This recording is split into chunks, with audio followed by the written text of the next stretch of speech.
All right, here we go, part 5. I must pontificate a little bit too much. I looked over at my time. I was close to 10 minutes. I know YouTube has this thing about going over 10 minutes, so I have some time now to talk. Uh, we were talking about zombies before, and like I said, it's a tile laying game. You're building the city as you go along, but the tiles are really big. I don't have anything here close. I mean, here's a sheet of paper that is close to what the the tiles are like in zombies.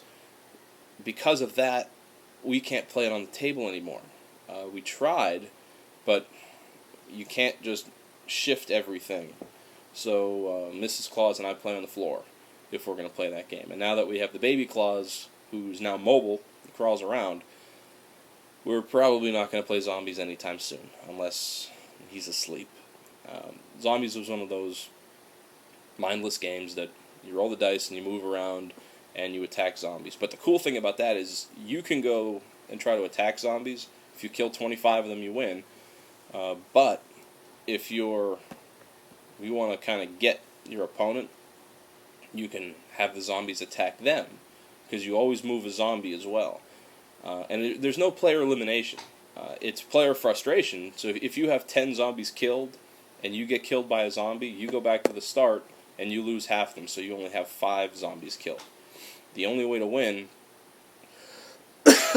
is to either kill 25 zombies or get to the helicopter pad. And the helicopter pad is shuffled in the deck pretty far down, so you have a long way to go. So if you die pretty close to the helicopter pad and go back to start, you're going to have to roll again and maybe hope that your opponent runs out of hearts as well. Since I have time now to run through this top 10, just off the top of my head, and we'll go based on 2 players for a start, I would recommend Carcassonne 1, because it's just really easy.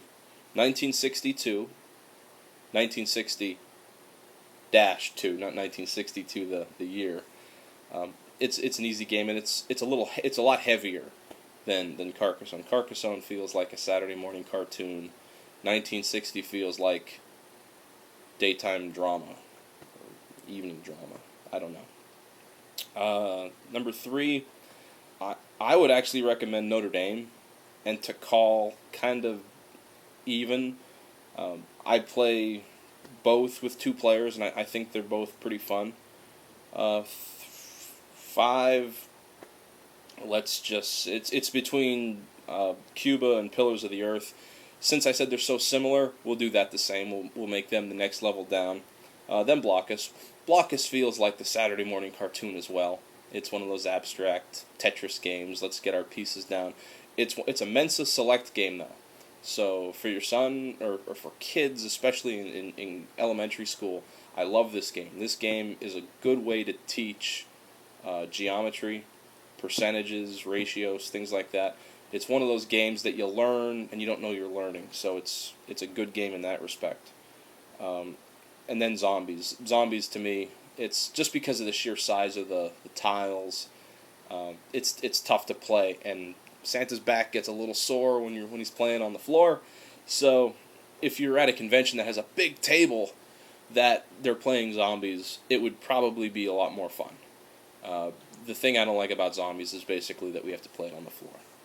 And if you start collecting Carcassonne expansions and start playing them with every tile, you're going to need a big table as well, because there are a lot. I don't know if there's hundreds, but there's easily dozens, maybe like 150 tiles, and they're a good size, as you know, because you own it. Getting into 3-player games, the only 3-player games I have on here are For Sale and Vegas Showdown. You like card games, so I would suggest For Sale for you. Personally, I would take Vegas Showdown a little ahead of it, but that's just me. I know you like card games, so I would definitely go with For Sale. A couple card games that I can think of off the top of my head. I remember seeing Gargon on your wish list. You said that was a fantasy card game. I played that once, but I think I played a house rule variant. It reminded me of War, the card game. I think I played it last year. I thought it was pretty cool, and I don't think it took very long. So it's a good filler game if you're into that. Two other card games I thought that you might want to take a look at that weren't on your wish list. Scripts and Scribes. It's out of print. It's tough to, if you can find it in a math trade, that's probably going to be the best way you're going to be able to find it. It comes in, there's two different storage containers. It comes in a VHS clip box. I think that's the most recent. But it's a really fast and fun game. And I think you can play with 2 players. I wouldn't suggest it. 3, it's pretty good. If you can get 4, if you can have one other gamer in there, it's really good. But it works with 3. The other game I can think of is Archaeology. If you're into games like Tikal or Thebes, where you're digging for treasure, you're scoring points off treasure. That's essentially what Archaeology is. Archaeology is like a push your luck type game too. For example, there are 8 different treasures, but the more of each treasure you collect, the more valuable they are. So it's like Rummy in the respect that if I have 3 pot shards, it might be worth 6 points. But if I get a 4th, it'd be worth, and I lay them down, it's worth 10 points.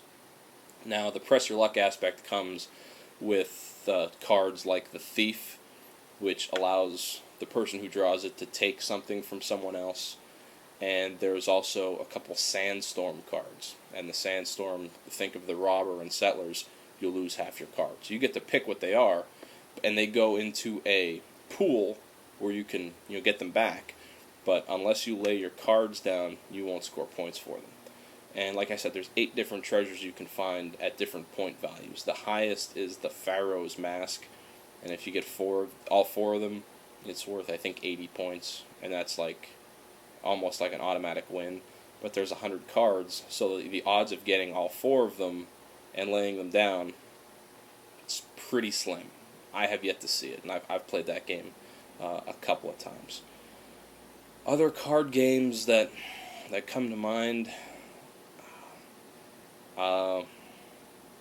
the group I play with, the gentleman whose house we go over, has a lot of games. He has over 1,000 games, so we play a lot of his, and he just continues to buy and buy and buy, which is really awesome for me because I get to play new games that I probably wouldn't have found even on Board Game Geek, because my gaming tastes are, I guess I'll play anything.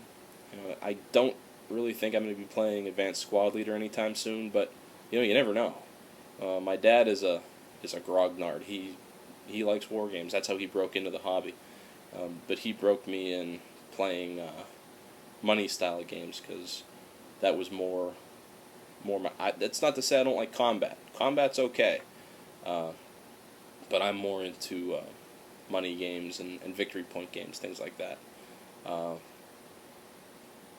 But like I said, the guy who we play with has a lot of card games, and I just can't think of them off the top of my head. Maybe I'll check his Board Game Geek page and put a list together of some of his card games that I do remember. But until then, I hope you're well. Hope you have a good weekend. And next Friday, Black Friday time, yeah, you excited? Mrs. Claus is. We're heading out to Target. 2 things on the list. $200 32-inch screen, and I don't know, there's probably going to be some games on sale that I can ship to you for your Santa present. You have Connect 4, but I'm not sure if you have Connect 4, the Jonas Brothers edition. Maybe I can ship out Sorry, the Britney Spears edition. Maybe the Twilight version of Monopoly, which actually probably does exist now that I think about it. How scary is that? We'll find something on Black Friday to ship out to you for your game box this year. Unless you get a chance to play some games. You play some games, we'll ship you a game from your wish list, okay?